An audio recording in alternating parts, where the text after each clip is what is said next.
नमस्कार 2021 इंग्राजी नूआवर्षर यह प्रथम प्रसंग भित्तिक कार्यक्रम को स्वागत आपण को श्रोता बंधु 2020 मार्च मासरू आम देश में जीवनधारा बदली कोरोना महामारी कटकणा जो लॉकडाउन शटडाउन सामाजिक दूरतार कटकणा भितर स्वाभाविकता हराइला चलचंचल जीवन अनेकंकर जीविका विपन्न होता आ महामारी रे व्यापुथिबा संक्रमण को रोकिबा तथा देशर भविष्यत छात्र छात्री मान जीवन को सुरक्षित करने सरकार सर्वप्रथमे मार्च 17 तारिख शिक्षानुष्ठान गुड़ी को बंद रखा निष्पत्ति नहीं जहाँफल छात्र छात्री श्रेणी गृह शिक्षा संपूर्ण बंद रही विकल्प भाव में ऑनलाइन रे रेडियो एवं टेलीविजन माध्यम शिक्षार्थी को शिक्षादान करा एवं कोविड-19 संक्रमण हार तलक खसुवा लक्ष्य करी विभिन्न राज्य सरकार शिक्षानुष्ठान गुड़ी को खोलने को निष्पत्ति नहीं सही धारा आम राज्य सरकार भी निष्पत्ति नहीं चलित शिक्षा वर्ष में मैट्रिकुलेशन एवं युक्त 2 बोर्ड परीक्षा देवाक थिबा पिलांक पई 100 दिन श्रेणी गृह शिक्षा प्रदान करा जिवो एथिपई जनवरी 8 तारिख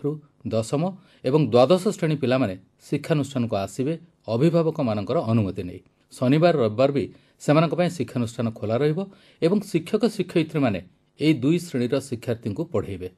मे 3 तारिख मैट्रिक परीक्षा एवं मे 15 तारिख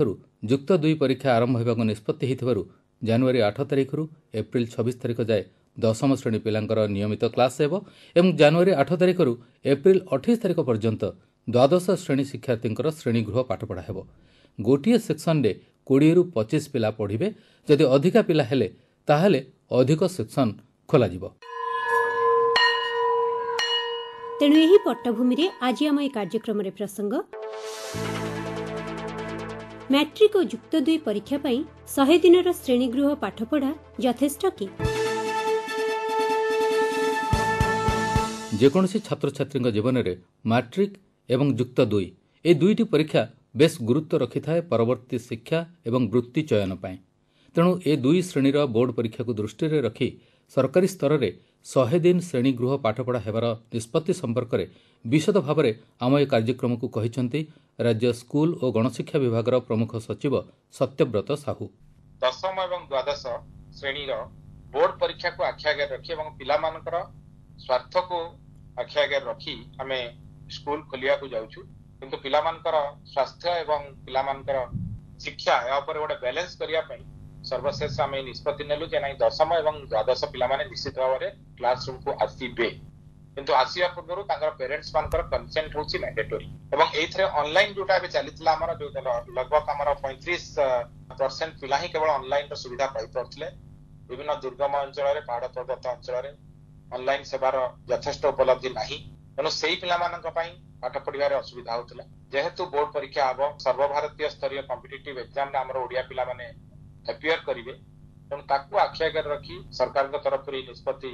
निया जाइछि जे पिला मान को क्लासरूम टीचिंग मध्य दिया जिवो जो माने ऑनलाइन रे घरे करि करिवे करंतु जो माने ऑफलाइन रे करिया पे स्कूल को आसीबे आसंतु ऑफलाइन में आमे जोटा पढेबो बा क्लासरूम में जोटा पढेबो आमे सेटा को अपलोड मध्य करिवार व्यवस्था करू सर्वप्रथमे समस्तकर सहयोग कामना करूछि पेरेंट्स मानकर स्टूडेंट्स मानकर टीचर्स मानकर ए जो 100 दिन स्कूल बा कॉलेज रे +2 लेवल रे शिक्षादान करा जिवो बोली कि कह जाइछि 100 दिन को काहे धार्य करा गला काहे कि 100 दिन नु कम नुहे किबा 100 दिन नु काहे कि अधिक नुहे लेकिन आमे जो विशेषज्ञ कमिटी अछि बोर्ड रो एवं काउंसिल रो सेमाने बसी निष्पत्ति नेले जेहेतु सिलेबस पाठ्य खसरा 30% कमिछि 100% सिलेबस रे पाठ पढ़ा हबो नाही तनो 70% सिलेबस को मिनिमम 95 रु 100 डेज भीतर आमे करिया तथापि आमे 100 डेज रखिछु आप देखोछु जे मे फर्स्ट वीक रो एबे जनवरी सेकंड वीक रो हम स्टार्ट करिया बा 8 तारिख रो स्टार्ट करिया हम पाखरे रफली 120 डेज रहुछि ता भीतर विभिन्न प्रकार छुट्टी विभिन्न पर्व पर्वाणी मध्य रहिछि ताकू माइनस करला परे पिला को किछि समय दिया जाय प्रिपेयर हा पय लास्ट रे ताकू छाडी देला हमें एटलीस्ट 100 डेज रो पढेला पिला एवं सिलेबस रो जहा हमें रिवाइज कर तार फर्स्ट चैप्टर रो पाठ पढा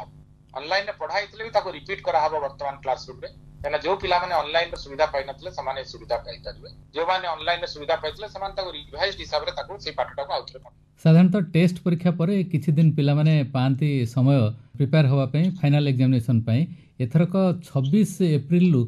मे 3 खूब कम दिन समय से माने पाउचंती कम कम दिन जानिकी दिया जाउची काहे ना हमें पाठ्यर जो क्वेश्चन पैटर्न रा मध्ये व्यवस्था परिवर्तन करूछु आगुरु हमर थिला 50% ऑब्जेक्टिव एंड 50% सब्जेक्टिव बोर्ड संकर निष्पत्ति नै छी सरकार मध्ये तक अनुमोदन करछन्ती काहे ना ए सब निष्पत्ति गुडा बोर्ड एवं काउंसिल तरफ रु करा जाय एग्जामिनेशन कमिटी करथि 50% जोटा ऑब्जेक्टिव थिला सेटा त रहिबो ओएमआर सीट रहबो बाकी 30% हमें सब्जेक्टिव करबो किंतु ओवरऑल ताको हमें प्रोजेक्ट करबो 100 रु ताको हमें कन्वर्ट करबो ए जो 50 और 30 हेची तनो टिके कम प्रिपरेशन समय मिलची जे तोटा गोटे अबनॉर्मल ईयर नॉर्मल ईयर तो नॉर्मल सब चल थांता फेब्रुआरी मार्च रे मैट्रिक परीक्षा हे थांता 100 मार्क्स हि थांता सब्जेक्टिव 50 ऑब्जेक्टिव 50 हि थांता तबे रिजल्ट केबे बाहरिबो रिजल्ट मध्ये ता परवर्ती पर्याय हमें खूब शीघ्र बाहर करिया ପାଇଁ चेष्टा करू जेतु ओएमआर रे मैक्सिमम परीक्षा हो तो खाता देखा मध्ये सरल हम आशा करा दिबो जे रिजल्ट मध्ये हमें जो टाइम रे गला वर्ष बातले तार यथेष्ट पूर्व हमें रिजल्ट बाहर करबे एग्जैक्ट डेट तंकर बोर्ड तरफ रे एवं काउंसिल तरफ रे सरकार को जतबे जणाइबे हमें से समय रे सार्वजनीन करियो पिला माने एबे खाली पाठ पढिया ऊपर फोकस करंतु समस्त निज निजर स्वार्थ टिके हम त्याग करी शनिवार रविवार पाठ पढी पिला मान को केमती सबु सिलेबस को कवर करि परिबा ता पे चेष्टा करन पिला माने आदो व्यस्त होंतु नाही समान को क्वेश्चन पैटर्न तार test paper all this things हमें चेष्टा करछु से संबंध रे तांको हमें प्रॉपर गाइडेंस दबो ठीक समय रे दबो कोविड रो जो गाइडलाइन अछि जोटा राज्य सरकार एसआरसी के तरफ इश्यू कराई छी ताको समस्त को मानिया पड़िबो सेति पई मो समस्त स्टेक होल्डर्स मान को अनुरोध करबी आपको सहयोग करे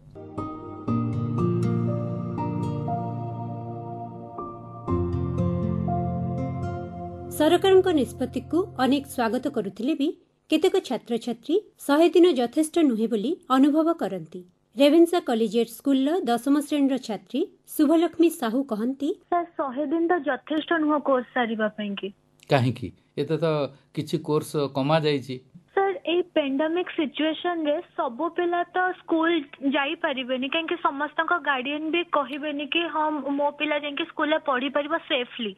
तो सेति पई कि सर ऑनलाइन क्लास से जति की कोर्स करा हिची सेथरे भी बहुत पिलांकर डाउट थिबो आ सब पिला तो स्कूल जाई परिबेनी तथापि 100 दिन रे कोर्स सरीबनी बोली भाबुछ सर किछिटा तो सरीबो किछि सरीबनी एमिति सब सरी जिवो बोली तो कहि हेबनी पिला जेमती जाई के स्कूल रे एमती 8 मंथ 7 मंथ जाउथिले तो 100 दिन भितरे सब तक तो कैरी करी हेबनी ना फाइनल परीक्षा पूर्वरु 100 दिन रो लगातार पाठपढ़ा यथेष्ट नुहेर जुक्ति को आहुरी दृढ़ करिसंती भुवनेश्वर स्थित कैपिटल सरकारी बालिका उच्च इंग्रेजी विद्यालय प्रधान शिक्षक गिरीश चंद्र महापात्र सर आम सीना कोर्सटा पिलांकर परीक्षा पे कमी ता नॉलेजटा पिलार स्क्वीज अप हेगलानी जो पिला 100 भाग पाठ पढुथला ता ब्रेन अनुसार कि से रिसीव करथला 70% आमे परीक्षा करथे पिला को देकी आगे आमे तो पढे दो पिला को पिला तो रिसीव करियार अछि ना कोर्स सरीबा ना रे खाली पढे देले डगडग हेकी गडई देले टीचर मानु को जेती टास्क दियाबो माने कोर्स सरीबा ना रे किनी धूमधड़ाक पाठ पढेबे किंतु पिला सेति कि समय रे ब्रेन रे रिसीव करि परिबो नाही टेस्ट परीक्षार 20 दिन पूर्व आमे कोर्स शेष करी हम स्कूल में को टाइप रो क्वेश्चन पढ़ेबो को टाइप रे आंसर करिवो टीचर प्रति ब्लैक बोर्ड रे 20 धारी लिखिबे पिला को ए टाइप रे आंसर लिखा जाय बेली एते पिला ट्रेंड अप हवा समय पाइलेनी से पिला तो वर्तमान वर्ष सारा लिखिलेनी पाठ एठी हमें पिला को स्कूल टास्क करू आम साधारण पिला को प्रतिदिन ब्लैक बोर्ड लिखे पिला को 10 बोर्ड धारी लिखे बेली पिला लेखा प्रैक्टिस रे से पिले करिवे कोन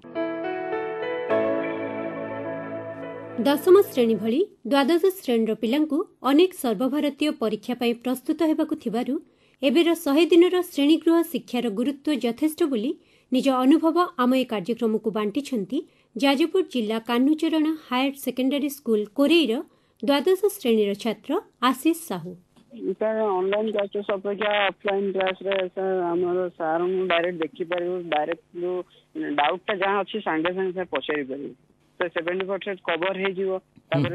जो पिलांगर मोबाइल नथिला नेटवर्क रो सुविधा नाही हमने सर किछि बेटर रिजल्ट करि पारे सारंगर उपदेश गुड एडवाइस सुनी के आ सर भी जा पढेबे ताकू सुनी नोट करी सर सेमाने भी बेटर रिजल्ट करि परिबे कोविड-19 संकट श्रेणी गृह रे प्रत्यक्ष शिक्षा ढांचा को जो भली भाव में व्याहत करिथिला तार प्राय अंत होबाकू जाउछि किंतु जो छात्र छात्री माने एबे भी कोविड-19 भयरु मुकुली पारि नाहंती एवं सेतिपई घरे रही ऑनलाइन रे पढिबाकू चाहुचंती सेमानक पढ़ार अग्रगति श्रेणी गृह रे सीधा सड़क 100 दिन पढ़िबाकू जाउथुवा छात्र छात्रींकर पढ़ार अग्रगति सह समताल रखि परिबो तो एक प्रकार वैषम्य सृष्टि होबनी तो एई भली केतक प्रश्न को अंटिरे धरी ए 100 दिन श्रेणी शिक्षा संपर्क रे एक विश्लेषणात्मक मतामत लोड़ीची ए कार्यक्रम ମାଧ୍ୟମିକ ଶିକ୍ଷା ପରିଷଦ କଟକର ପୂର୍ବତନ ସଭାପତି ତଥା ରାଜ୍ୟ ଉଚ୍ଚ ଶିକ୍ଷା ବିଭାଗର ପୂର୍ବତନ ନିର୍ଦ୍ଦେଶକ ଡକ୍ଟର ସତ୍ୟକାମ ମିଶ୍ରଙ୍କଠାରୁ। 100 ଦିନ ଯୋଉ ପାଠପଢା ପାଇଁ କୁହାଯାଇଛି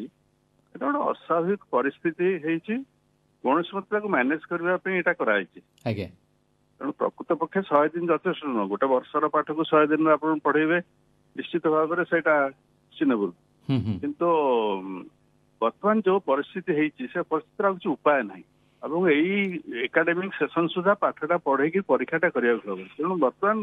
ମୁଖ୍ୟ ଉଦ୍ଦେଶ୍ୟ ହଉଛି ପରୀକ୍ଷା କେମିତି ହବ, ମାନେ ଯୋଉ ପେଡାଗୋଜି ବର୍ତ୍ତମାନ ଦରକାର, ଆପଣଙ୍କର ଯୋଉ ମେଥଡଟା ଦରକାର ଟିଚିଂ ମେଥଡ, ଆଜ୍ଞା, ସେଇଟା ପୂର୍ବ ଟିଚିଂ ମେଥଡ ଠୁ ସମ୍ପୂର୍ଣ୍ଣ ଅଲଗା ହେବା ଉଚିତ। ପ୍ରଥମ କଥା ହେଲା ଟିଚର ମାନେ ଆଗ ପିଲାଙ୍କୁ ଦେଖିବେ ଯେ କୋଉ ପିଲା କେତେ ପଢିଛି, ତାର ଡେଫିସିଏନ୍ସି କୋଉଥିରେ ଅଛି, ସେଇଟାକୁ ଆଗ ପରୀକ୍ଷା କରିକି ପିଲାଙ୍କୁ କ୍ୟାଟେଗୋରାଇଜ କରିବା କଥା। କିଛି ପିଲା ସବୁ ପଢିଛନ୍ତି, ତାଙ୍କର ଅଳ୍ପ କିଛି ଡାଉଟ୍ ଅଛି, ତେଣୁ ତାଙ୍କ ପାଇଁ ମେଥଡୋଲୋଜି ଅଲଗା, ତାଙ୍କ ଡାଉଟ୍ କ୍ଲିୟର କରି ତାଙ୍କୁ ଛାଡିଦେବେ। କିଛି ପିଲା କିଛି ପାଠ ବୁଝି ପାରିନାହାନ୍ତି, ତାଙ୍କ କ୍ୟାଟେଗୋରୀ ଅଲଗା, ତାଙ୍କୁ ଟିକେ ବସେଇକିରି ପଢେଇବାକୁ ପଡିବ, ତାଙ୍କୁ ଅଧିକ ସମୟ ଦେବାକୁ ପଡିବ। ୟାଙ୍କୁ କରିସାରିଲା ପରେ ଆପଣ ପ୍ରତି 15 ଦିନରେ ଥରେ ତାଙ୍କର ଗୋଟେ ଟେଷ୍ଟ ଦରକାର, ଓରାଲ ଟେଷ୍ଟ ହଉ ରିଟିନ ଟେଷ୍ଟ ହଉ, ଗୋଟେ ଟେଷ୍ଟ କଲେ ସେମାନେ କେତେ ଆସିମୁଲେଟ କରିଛନ୍ତି, କେତେ ବୁଝିଛନ୍ତି ସେଟା ଜଣା ପଡିବ। ସେ ଅନୁସାରେ ରିମେଡିଆଲ କୋଚିଂ ହବ। ତେଣୁ ଏଇଟା ଗୋଟେ very difficult task on the part of teachers. Teacher ମାନେ ଯଦି ଏଇଭଳି ମେଥଡରେ ନ ପଢେଇବେ ଏବଂ ଯେମିତି ପୁରୁଣା ମେଥଡରେ ପଢଉଥିଲେ ତାଙ୍କର ସେ କ୍ଲାସରେ ଡଷ୍ଟର ଚକ୍ ଧରିକି ପଢେଇ ଦେଇ ଚାଲିଯିବେ, ପିଲା ବୁଝିଲା ନ ବୁଝିଲା କିଛି ବୁଝିବେନି, ତାହେଲେ ଏଇଟା ବହୁତ ବଡ କ୍ଷତି ହବ ପିଲାଙ୍କର। ପ୍ରଥମ ଶ୍ରେଣୀରୁ ନବମ ଶ୍ରେଣୀ ପର୍ଯ୍ୟନ୍ତ ଯେହେତୁ ବର୍ତ୍ତମାନ ଶ୍ରେଣୀ ଗୃହରେ ଶିକ୍ଷାଦାନ କଥା ନାହିଁ, କେବଳ ଦଶମ ଶ୍ରେଣୀ ପିଲାଙ୍କୁ ପଢାଯିବ ସ୍କୁଲ ଗୁଡାକରେ, ତେଣୁ ଶିକ୍ଷକମାନଙ୍କ ପାଖରେ ଯଥେଷ୍ଟ ସମୟ ଅଛି, ସେମାନେ ସମୟ ଦେଇପାରିବେ, ପଢେଇ ପାରିବେ, ତାହେଲେ ଭଲ ହବ। ତା ଛଡା କିନ୍ତୁ ଯୋଉ ପିଲାମାନେ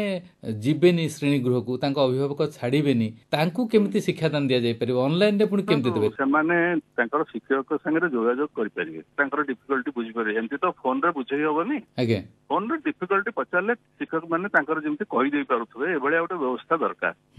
ଯେମିତି ଦୂର ନିରନ୍ତର ଶିକ୍ଷା କାର୍ଯ୍ୟକ୍ରମରେ ହୁଏ, ଆଜ୍ଞା, ଆପଣଙ୍କର ପିଲାମାନଙ୍କ ପାଖକୁ ପାଠ ସବୁ ଲେଖା ହେଇକି ଯାଏ, ସେଇଟା ବର୍ତ୍ତମାନ ଆଗରୁ ତ କରିଥିଲେ ହେଇଥାନ୍ତା, ସେମାନେ କରିନାହାନ୍ତି ବର୍ତ୍ତମାନ। ଆଜ୍ଞା, ତେଣୁ ବର୍ତ୍ତମାନ ଏକମାତ୍ର ଉପାୟ ହଉଛି ଯୋଗାଯୋଗ। ଯୋଗାଯୋଗର ମାଧ୍ୟମ ହଉଛି ଆପଣଙ୍କର ଟେଲିଫୋନ। ଟେଲିଫୋନ ମାଧ୍ୟମରେ ସେମାନେ ପ୍ରଶ୍ନ ପଚାରିକିରି ଶିକ୍ଷକଙ୍କଠୁ ତାର ଉତ୍ତର ସଂଗ୍ରହ କରିବେ। କିନ୍ତୁ ଶ୍ରେଣୀ ଗୃହକୁ ଯୋଉମାନେ ଯିବେ ଏବଂ ଯୋଉମାନେ ଅନଲାଇନରେ ପଢିବେ ସେମାନଙ୍କ ଭିତରେ ତାଳମେଳ ଠିକ ରହିବନି। ବର୍ତ୍ତମାନ କ୍ୟାଟେଗୋରାଇଜ ହେଇଗଲା। ଆପଣ 40ଟି ପିଲାଙ୍କୁ ବସେଇକିରି ପଢଉଥିଲେ, ଏକ ପ୍ରକାର ପାଠ ପଢଉଥିଲେ। ଆଜ୍ଞା, ବର୍ତ୍ତମାନ କିଛି ପିଲା ଅନଲାଇନରେ ପଢିଲେ, କିଛି ପିଲା ଟ୍ୟୁସନରେ ପଢିଲେ, କିଛି ପିଲା ବାପା ମାଙ୍କ ପାଖରେ ପଢିଲେ, କିଛି ପିଲା ବନ୍ଧୁବାନ୍ଧବଙ୍କଠୁ ବୁଝିକିରି ପଢିଲେ। ତେଣୁ ବିଭିନ୍ନ ସ୍ତରର ପିଲା ବର୍ତ୍ତମାନ ରହିଗଲେ। ତେଣୁ ତାକୁ ଆଖି ଆଗରେ ରଖିକିରି ତାଙ୍କ ପାଇଁ ଉପଯୁକ୍ତ ଟିଚିଂ ମେଥଡ ଦରକାର। ଡକ୍ଟର ମିଶ୍ର, ଏଟା ତ ହେଲା ସ୍କୁଲ ପିଲାଙ୍କ କଥା। ଆମେ ଯଦି +2 ପିଲାଙ୍କ କଥା ଦେଖିବା, ସେଠି ପୁଣି ପ୍ରାକ୍ଟିକାଲ ରହିଛି। ପ୍ରାକ୍ଟିକାଲ ସେମାନେ କରେଇ ଦେଇପାରିବେ। ଆପଣ ଦେଖନ୍ତୁ, ଗୋଟେ ପ୍ରାକ୍ଟିକାଲ ଗ୍ରୁପରେ 24 ଜଣ ରହନ୍ତି। ତେଣୁ 24 ଜଣ ନକରି ତାକୁ ଭାଙ୍ଗିକିରି ସେମାନେ 3ଟା ଗ୍ରୁପ କରିକିରି 8 ଜଣ ପିଲାଙ୍କୁ ଡିଷ୍ଟାନ୍ସରେ ବସେଇକିରି ପ୍ରାକ୍ଟିକାଲ କରେଇ ଦେଇପାରିବେ। ଏଇଟା ଖୁସିରେ ହେଇପାରିଥାନ୍ତା ଆଗରୁ। ଆଉ 100 ଦିନ ଯଥେଷ୍ଟ ତାଙ୍କ ପାଇଁ ବି? ଶୁଣନ୍ତୁ, ଏଇଟା ପରୀକ୍ଷା ପାଇଁ କେବଳ ଗୋଟେ କାମ ଚଳା, ଯଥେଷ୍ଟ ବୋଲି ଆମେ କହିପାରିବାନି। +2 ପରେ ଯେହେତୁ ବିଭିନ୍ନ ପ୍ରତିଯୋଗିତାମୂଳକ ପରୀକ୍ଷା ପିଲାଙ୍କୁ ଦେବାକୁ ପଡ଼ିଥାଏ ଏବଂ ସେମାନେ ସର୍ବଭାରତୀୟ ସ୍ତରରେ ପୁଣି ପରୀକ୍ଷାରେ ବସନ୍ତି, ଏଇ ଯୋଉ ପରୀକ୍ଷା ବର୍ତ୍ତମାନ ହବ, କେତେ ପ୍ରସ୍ତୁତ ହେଇପାରିବେ ସେମାନେ ସେଇ ପରୀକ୍ଷା ଦେବା ପାଇଁ? ନାଇଁ, ସେଇଥିପାଇଁ ମୁଁ କହୁଥିଲି ପ୍ରତିଯୋଗିତାମୂଳକ ପରୀକ୍ଷାରେ ଯୋଉ ପ୍ରକାର ପ୍ରଶ୍ନ ପଡୁଛି ସେଇ ପ୍ରକାର ପ୍ରଶ୍ନ କରାଯାଉ ଏଇ ପରୀକ୍ଷା ପାଇଁ। ଆଜ୍ଞା, ତାହେଲେ ଗୋଟିଏ ପ୍ରିପାରେସନ ସେମାନଙ୍କର ହବ। ସେମାନେ କିଛି କିଛି ନିଜେ ଘରେ ପଢିଥିବେ। ବର୍ତ୍ତମାନ ସେଇଭଳିଆ କୋଚିଂ ତାଙ୍କୁ ସ୍କୁଲରେ ଦିଆଯିବ। ଯୋଉ ପ୍ରଶ୍ନ ପଡୁଛି ଆପଣଙ୍କର ଜେଇ ହେଲା କି ନିଟ୍ ହେଲା, ଯୋଉଥିରେ ସବୁ ପିଲାମାନେ ବସୁଛନ୍ତି ପରୀକ୍ଷା ଦଉଛନ୍ତି, ସେଥିରେ କୋଉ ଭଳିଆ ପ୍ରଶ୍ନ ଆସୁଛି ସେଇଭଳିଆ ପ୍ରଶ୍ନ କରାଯାଉ ଏବଂ ଗୋଟେ ମଡେଲ କୋଶ୍ଚିନ୍ କରିକି ତାଙ୍କୁ ଦିଆଯାଉ। ପିଲାମାନେ ପ୍ରାକ୍ଟିସ କରନ୍ତୁ, ଟିଚର ମାନଙ୍କ ସାଙ୍ଗରେ ଇଣ୍ଟରାକ୍ଟ କରନ୍ତୁ, ତାର ସଠିକ ଉତ୍ତର ବୁଝନ୍ତୁ। ଏଇ ପ୍ରକାର ଗୋଟେ ଏକ୍ସରସାଇଜ ହେଲେ 100 ଡେଜ ଭିତରେ ନିଶ୍ଚିତ ଭାବରେ ଉପକୃତ ସେମାନେ ହେବେ।